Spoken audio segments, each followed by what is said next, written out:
Hello, everyone, and welcome to this week's installment of public speaking.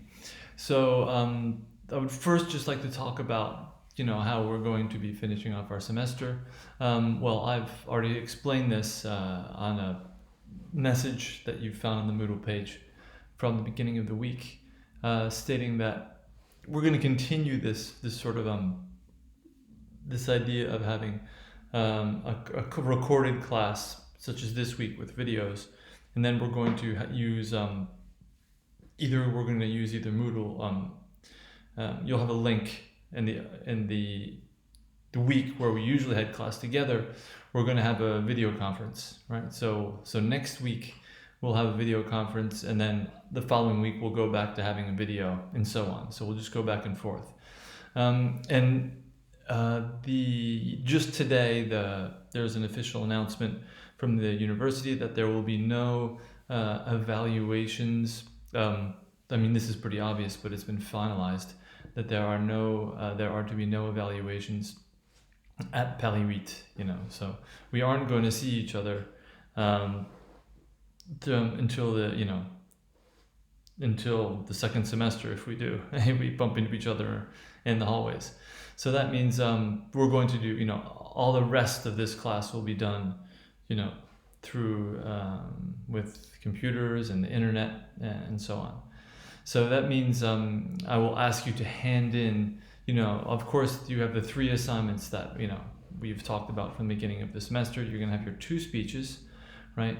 And then you're also going to hand in your analysis. I would say you can do, it's really up to you when you do them. I would say they should be handed in by the last class, which is the week. I have this here.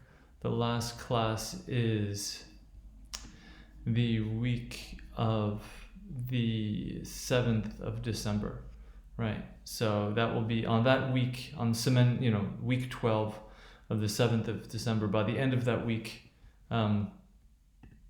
you should get your work in, So how are we going to do this? I will leave for the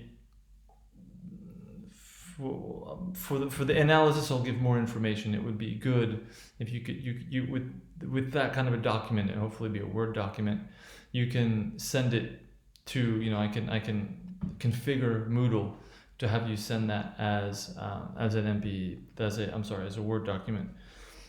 And you can hand it in using Moodle, but Moodle will not be able to handle video documents. So I'm going to ask you to hand them in to me. I know, and you can do this starting next week or whenever you'd like.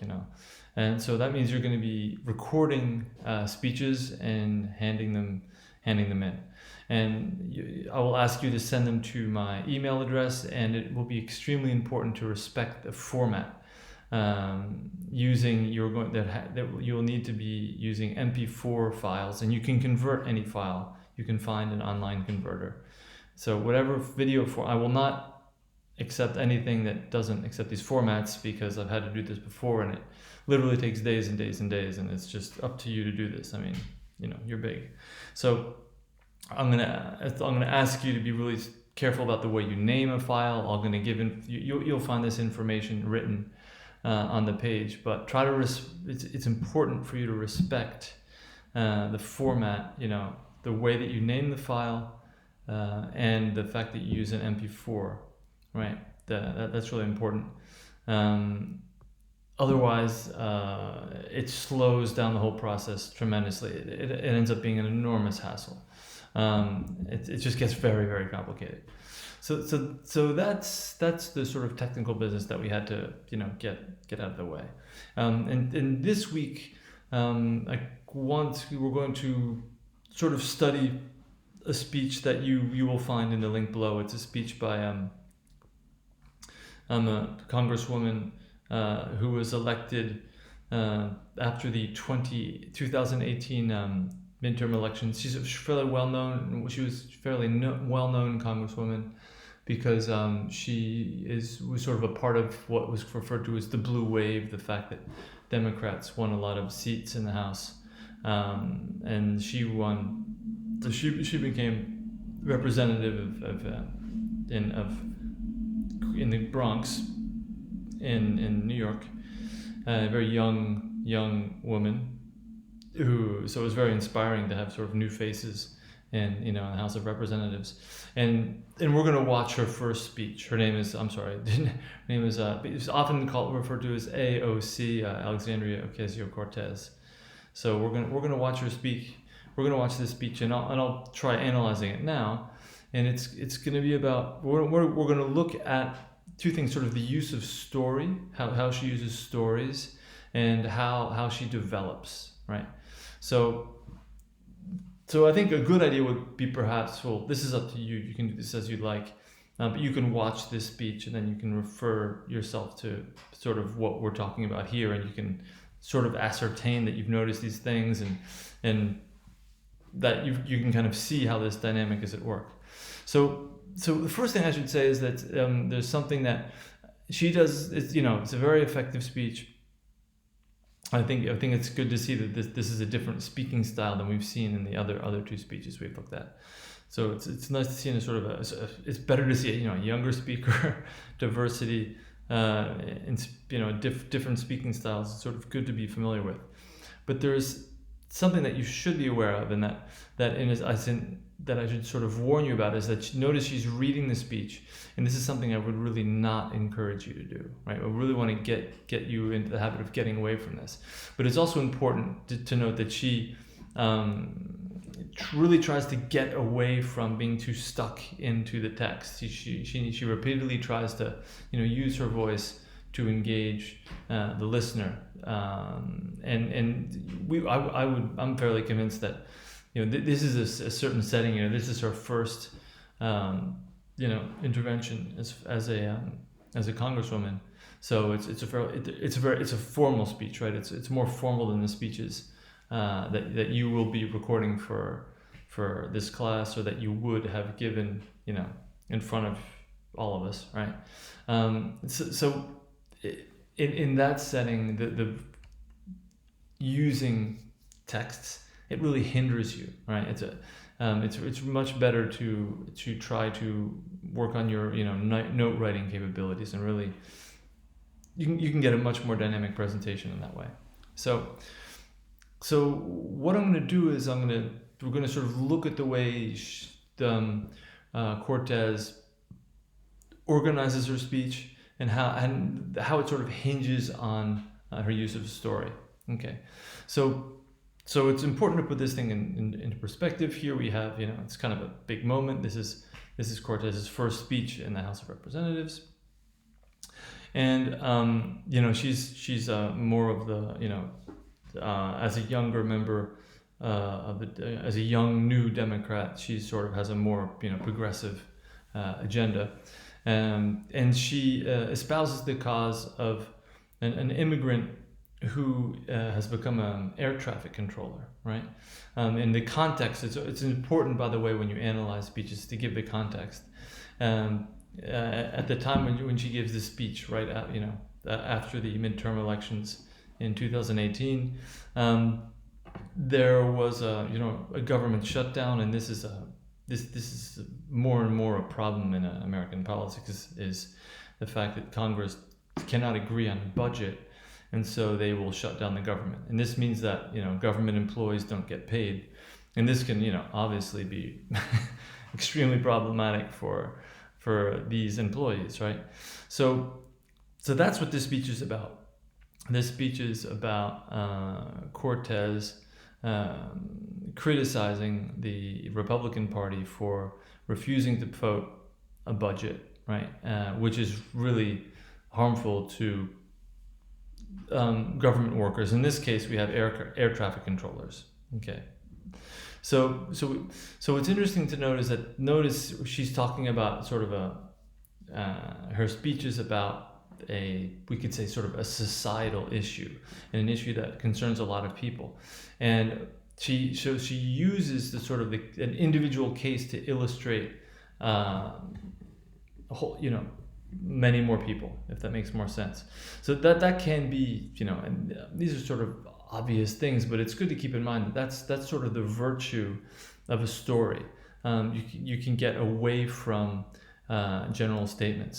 And what sort of one way of looking at the speech is to see that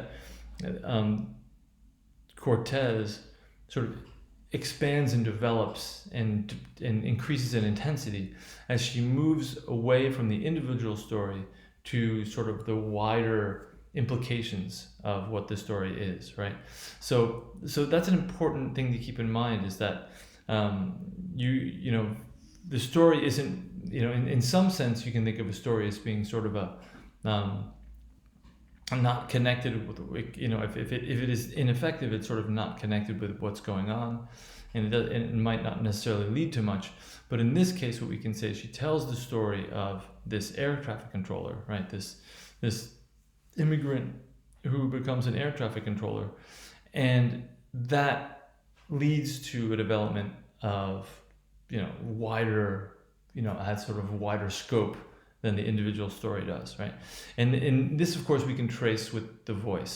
So as you look at the speech, I can sort of signpost the different parts. Now we can say the first part in this speech will be up until, I think 105. It ends with New York City. And notice we have this first part is just, and this is just the reciting of the individual story, right, of this constituent of Cortez, right? So it's one thing to notice is that it's the development is heightened by intonation, right? Meaning that if you listen to the succession of the events of this the sort of the dreams of this is a Yemenite. This is an immigrant from Yemen who wanted to be a pilot and comes to America. And notice it's a little bit rhetorical. We have this reference to the opportunity of the United States. It's a little bit tedious, but regardless. And then we have a sort of we notice we have Cortez describes sort of the typical success story of the dream of this immigrant, becomes an air traffic controller, and everything is perfect, right? And so it's interesting to notice there are different developments in stories, right? There are or different parts, if you prefer. And this is sort of the first part. It's sort of the sort of very succinct happy ending story, the way that things should be, right? And this is sort of the the American dream, right? This is something that we are sort of all too familiar with, right?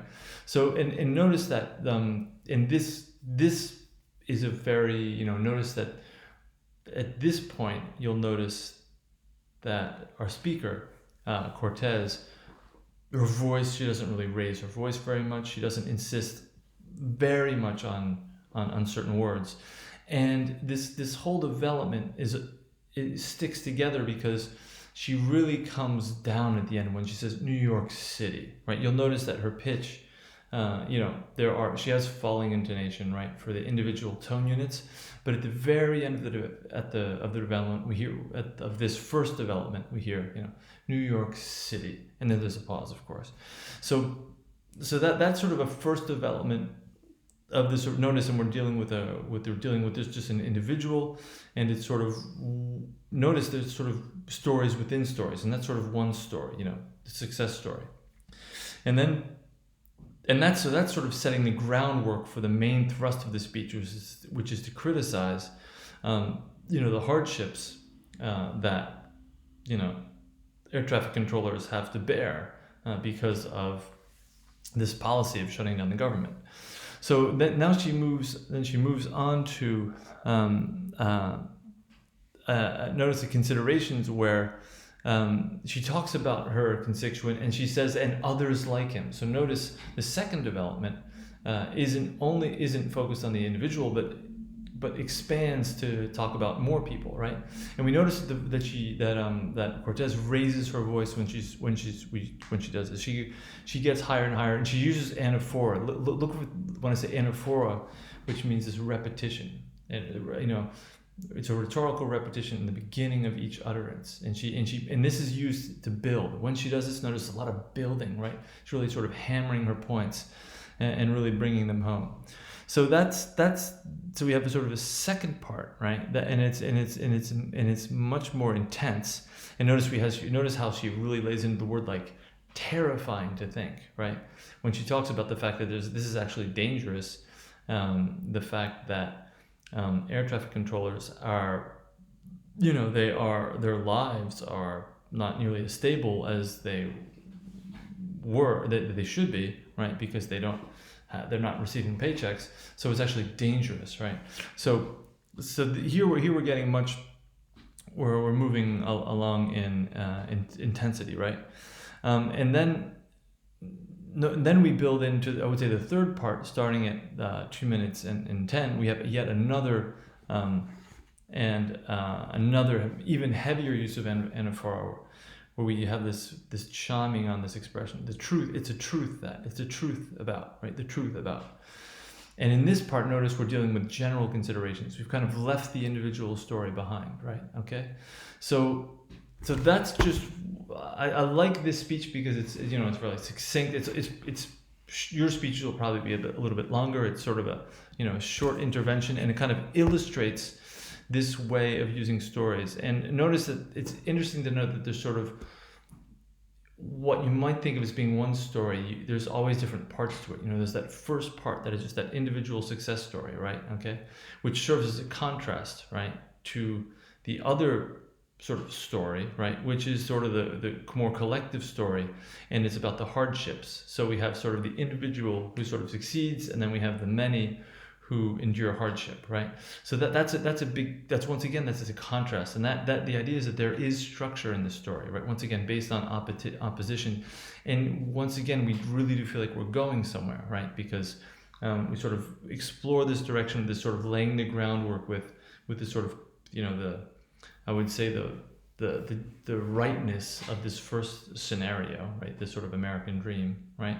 And then we have this contrast. You can see that we're moving in another direction, right? With this sort of discussion of the sort of the implications of this story applies to many others, right? And then finally, in the third part, we have much more amplification. We can really hear this in the voice. Notice we hear, I would say that the phrase that I retained is erosion of democracy. Here think about moving from just a simple story about a simple person. All of a sudden, we're talking about the whole foundation of the country, right? So that's this whole word. We're going to sort of, I would say, wider, broader considerations. We'd say there's a lot of amplification here.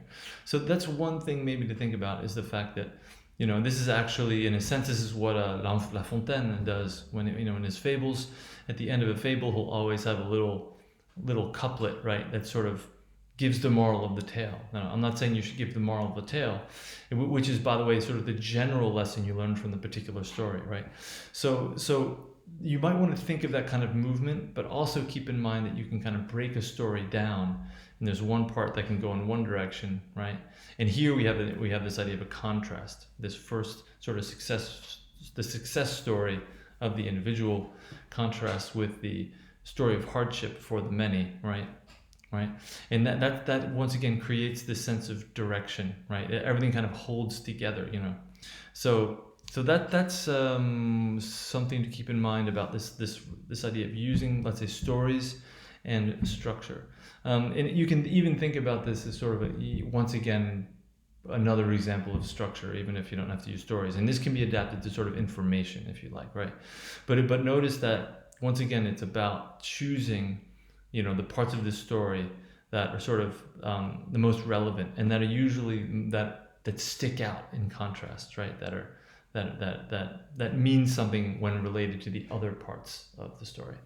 So thank you for watching that. Also, as a reminder, you might want to look. I included the documents on intonation that I talked about. You might want to look those over and sort of practice on those sentences, if you will. It's not very easy, and we'll try practicing that together next week. So take care, and I will see you next week.